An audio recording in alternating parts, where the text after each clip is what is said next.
नमस्कार दोस्तों, स्वागत है आपका मेरे चैनल महेश एस्ट्रो ज्योतिष नेटवर्क पर। आज हम बात करेंगे मीन राशि के जातकों के लिए राहु और केतु के होने वाले ट्रांजिट के बारे में। तो इसमें आपके लिए राहु का क्या प्रभाव होगा, क्योंकि सभी ग्रहों में राहु ग्रह के ट्रांजिट को सर्वोत्तम ट्रांजिट माना जा सकता है, क्योंकि राहु का प्रभाव विश्वव्यापी रहता है और विश्व पटल पर होने वाली अनेक गतिविधियों में इसका सर्वोत्तम प्रभाव देखा जा सकता है। सर्वोपरि रिजल्ट करने वाला है और कभी भी अचानक रिजल्ट करने वाला ग्रह होता है। अगर आपकी कुंडली के अंदर में राहु का प्रभाव आपके जीवन के लिए अगर अच्छा हो तो कुंडली और गोचर दोनों में ही राहु का अच्छा होना बहुत जरूरी है। हम बात कर रहे हैं मीन राशि के लिए। यह मीन राशि जहां पर आपका चंद्र कुंडली है वहां पर या आपके लग्न में मीन राशि है, इन दोनों के हिसाब से चंद्रमा पर आधारित यह आपका राशिफल है। तो मित्रों, सबसे पहले राहु के बारे में मैं बेसिक जानकारी देता हूं, क्योंकि राहु ग्रह का प्रभाव इस समय 3 नक्षत्रों में क्रमबद्ध तरीके से, चरणबद्ध तरीके से परिवर्तित होगा और यह 23 सितंबर से लेकर के 18 महीने के लिए राहु का गोचर वृषभ राशि में होने जा रहा है। वृषभ राशि राहु की सर्वोच्च राशि मानी जाती है, गुरु की राशि मानी जाती है। उच्चस्थ राशि के राहु यहाँ पर होते हैं और सर्वोत्तम परिणाम देने वाले राहु होते हैं। लेकिन मीन राशि के जातकों के लिए कुछ चीजों में राहु परेशान करने वाली कंडीशन भी दे सकते हैं। जैसे आप कोई काम को करना चाह रहे हैं, बार बार प्रयास कर रहे हैं, नहीं हो रहा है। आपके नेचर में चेंज आ सकता है। आपका जो दूसरे लोगों पर ट्रस्ट करने की हैबिट कम हो सकती है। आप किसी पर विश्वास नहीं कर पाएंगे। विश्वास ना करने का जो मन है आपका, वो राहु बनाएगा। और उसके साथ में यदि आप राहु के अधिक नेगेटिव प्रभाव में जाएंगे तो आपको स्वास्थ्य से संबंधित अन्य चीजों में भी परेशानी हो सकती है। आंखों से संबंधित समस्या या नसों से संबंधित समस्या या स्किन से संबंधित एलर्जी होने की संभावना है। राहु का जो नेचर होता है वह सभी प्रकार के परिणामों को अचानक देने वाला होता है, चाहे वो हानि हो या लाभ हो। कुछ कार्य भी ऐसे नहीं है जिनको हम कह सकते हैं कि नहीं इस टाइम पर राहु इसको करेगा। किसी भी समय रिजल्ट कर सकता है, या पहले रिजल्ट दे सकता है या बाद में रिजल्ट दे सकता है, बीच में रिजल्ट दे सकता है, आखिरी में रिजल्ट दे सकता है।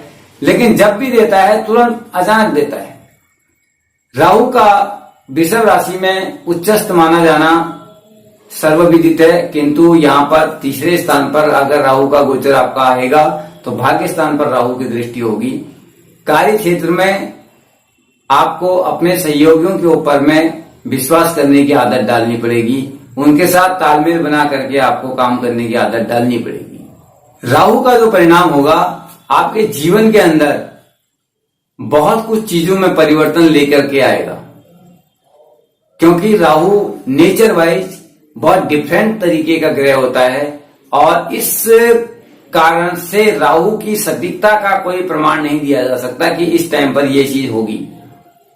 तो आइए विस्तार से बात करते हैं मीन राशि के बारे में। इससे पहले अगर आप चैनल पर नए हैं तो कृपया चैनल को लाइक, शेयर एंड सब्सक्राइब कीजिएगा। साथ ही बेल आइकन को प्रेस कर दीजिएगा और इससे आपको आने वाले सभी वीडियो के नोटिफिकेशन समय पर मिलते रहेंगे और आपको इस तरीके के ज्ञानवर्धक वीडियो आपके बारे में मिलते रहेंगे। अन्य और चीजों के भी वीडियो यहाँ पर आपको प्राप्त होते रहेंगे, क्योंकि यहाँ पर मैं आपको कोशिश करता हूं कि किसी भी किताब में लिखी हुई प्रेडिक्शन या किसी भी तरीके की बुक से उठा करके आपको बता दूं, ऐसा मैं नहीं करता। मैं उस चीज को प्रैक्टिकल तौर पर रख करके और उसके शुभाशुभ परिणामों को जांच के, परख के और कई बार उस गोचर को मिला के उसके बाद मैं उसको सीधे शब्दों में आपको बताता हूं। क्योंकि अधिक तौर पर अगर आपको घुमा के मैं बात बताऊंगा या जटिलता के साथ में बताऊंगा तो फिर आपको वो चीज स्पष्ट तौर पर समझ में नहीं आएगी। कभी कभार आपको ये लग सकता है कि मैं आपको सीधे कुछ भी बोल के चला जाता हूं, तो उसको भी वो सीधे ही लेना चाहिए, क्योंकि अगर उस चीज को मैं बहुत घुमा फिरा के आपको बताऊंगा ना तो आपके समझ में आएगा और ना उसका कोई फायदा आपको मिलेगा। तो आइए सीधे बात करते हैं आपकी राशि पर राहु के क्या प्रभाव होने वाले हैं, किस प्रकार के फल को राहु देने वाले हैं। तीसरे स्थान से सीधे भाग्य स्थान पर दृष्टि पड़ेगी। भाग्य से जुड़े हुए कार्यों में अवरोध पड़ने के पूरे चांस हैं और राशि स्वामी गुरु इस समय नीच गति है और नीच राशिस्थ हैं, शनि के साथ हैं। तो जिस प्रकार से आप एक चीज समझ सकते हैं कि कोई बहुत तेज चलने वाला आदमी है और बहुत स्लो चलने वाले आदमी के साथ में चल रहा है, तो वह जाकर भी उस व्यक्ति से आगे नहीं भाग सकता क्योंकि उसको उसी के साथ रहना है। तो वहां पर उसकी शक्ति का पूरा उपयोग नहीं हो पा रहा है। तो ठीक ऐसे ही जहां पर गुरु आपके इस समय गोचर कर रहे हैं, आपके राशि के भी स्वामी हैं वो, तो आपको अच्छे परिणाम देने वाले ग्रह हैं, लेकिन शनि के साथ होकर के, नीच राशिस्थ होकर के उस तरीके से आपको इस समय परिणाम देने में असमर्थ दिखाई दे रहे हैं। तो राहु का प्रभाव आपके जीवन के ऊपर में कुछ सच्चाइयों को उजागर करने वाला हो सकता है। आपके जो कोई इस तरीके की बातें हैं जो आप सीक्रेट रखना चाहते हैं या किसी को नहीं बताना चाहते हैं, वो भी इस समय आपके निकल करके सामने आ सकती हैं। सावधानी से काम करें क्योंकि व्यक्ति के जीवन में कुछ चीजें ऐसी होती हैं जो वो अपने पास में ही रखना चाहता है या अपने तक ही सीमित रखना चाहता है, क्योंकि पर्सनल चीजों को अगर हम दूसरे के साथ शेयर नहीं कर रहे हैं और वो दूसरे को पता चल जाती हैं तो आपको किसी भी तरीके का नुकसान हो सकता है। अगर आपका कोई जरूरी कागजात है या कोई भी ऐसी चीज लीक हो जाती है, आपका कुछ भी नुकसान होने की संभावनाएं बढ़ जाती हैं। परिवार के लोगों के साथ में आपका तालमेल अच्छा रहेगा। सहयोगियों का सहयोग कार्य में आपको मिलेगा, किंतु आप लोगों के ऊपर में विश्वास नहीं कर पाएंगे, तो उस नेचर को आपको बदलना होगा। अगर आपका कोई लंबित पड़ा हुआ प्रमोशन है या इंक्रीमेंट होने वाला है या कोई भी ट्रांसफर आप चाह रहे हैं तो थोड़ा आपको वेट करना पड़ेगा। इतनी जल्दी ये काम आपका इस समय नहीं होने वाला।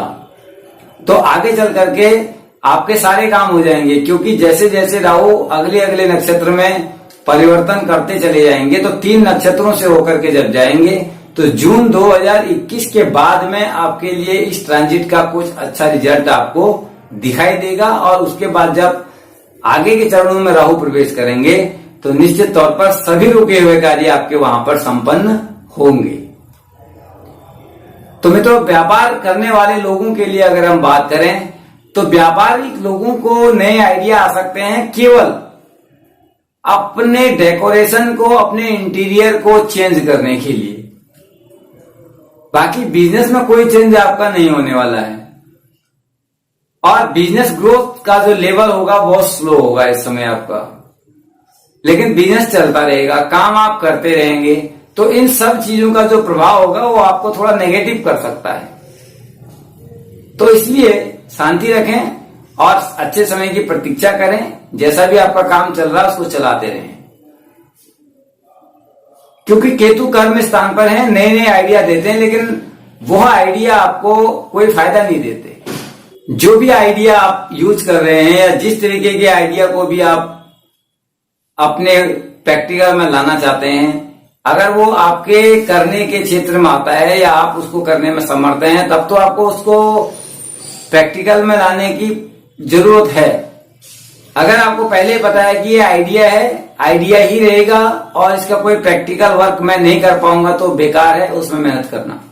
पढ़ने वाले विद्यार्थियों के लिए समय अच्छा है, सब प्रकार से आपको लाभ मिलने वाला है। डॉक्टर, इंजीनियर लोग जो भी हैं इनको अच्छा रिजल्ट मिलने वाला है। पढ़ाने वाले शिक्षकों के लिए अच्छा है। और जो लोग विदेश यात्रा करना चाहते हैं उनकी विदेश यात्रा के लिए अच्छा है। अगर कोई भी व्यक्ति विदेश में सेटल होना चाहता है उसके लिए भी अच्छा है, लेकिन अगले 2021 जून के आगे। तो इन सब चीजों में आपके लिए यह अच्छा है। राहु के अच्छे परिणाम को और अच्छा करने के लिए या जो भी खराब परिणाम है उसको ठीक करने के लिए राहु की उपासना करें, राहु का मंत्र पाठ करें। पक्षियों को बाजरा वगैरह, सतनाजा वगैरह मिला करके दाने डालें। मछलियों को दाना डालें। जीवित मछली को कहीं से लेकर के जल प्रवाह कर दें, पानी में डाल दें, इसको बहा दें। तो इस प्रकार से आपको लाभ मिलेंगे और किसी भी कंडीशन में आप इसको एक तरफ लेकर के नहीं चल सकते कि नेगेटिव है तो नेगेटिव ही है, ऐसा नहीं है। तो मिला जुला परिणाम रहेगा। स्वास्थ्य में आपको बहुत सावधानी रखने की जरूरत है, तो स्वास्थ्य के प्रति सतर्क रहें, सचेत रहें, क्योंकि राहु का जो परिणाम होता है अगर नेगेटिव है तो इस तरीके की बीमारी आपको देगा कि किसी भी डॉक्टर के वो समझ में नहीं आएगी, किसी भी डॉक्टर को उस बीमारी का कारण समझ में नहीं आएगा, तो एक अनुमानित दवाइयां आपको खानी पड़ सकती हैं। तो इन सब चीजों से बचाव चाहते हैं तो राहु के लिए आप माता का, दुर्गा का स्तोत्र पाठ कर सकते हैं। दुर्गा सप्तशती के अंदर में सिद्ध कुंजिका स्तोत्र है जो कि इस प्रकार से है। शिववाच श्रृणु देवी प्रवक्ष्यामि कुंजिका स्तोत्रमुत्तमम् येन मंत्र प्रभावेण चंडी जाप शुभो भवेत् न कवचम न स्तोत्रम न कीलकम न रहस्यकम न सूक्तम न अभिजानम च। इस तरीके से इस पाठ को आप कर सकते हैं। तो मित्रों, मीन राशि के जातकों के लिए आज का यह राशिफल अच्छा हो, शुभ हो, आगे आने वाले समय के लिए अच्छा परिणाम आपको देने वाला हो, और जहां पर आपको सावधानी की जरूरत हो आप अपने बुद्धि विवेक का प्रयोग करके उसको अच्छा करें। इन्हीं मंगल कामनाओं के साथ में अभी मैं लेता हूं आपसे विदा। अगले किसी दूसरे टॉपिक पर आपके लिए नया एक वीडियो लेकर के हाजिर हो जाऊंगा। नमस्कार।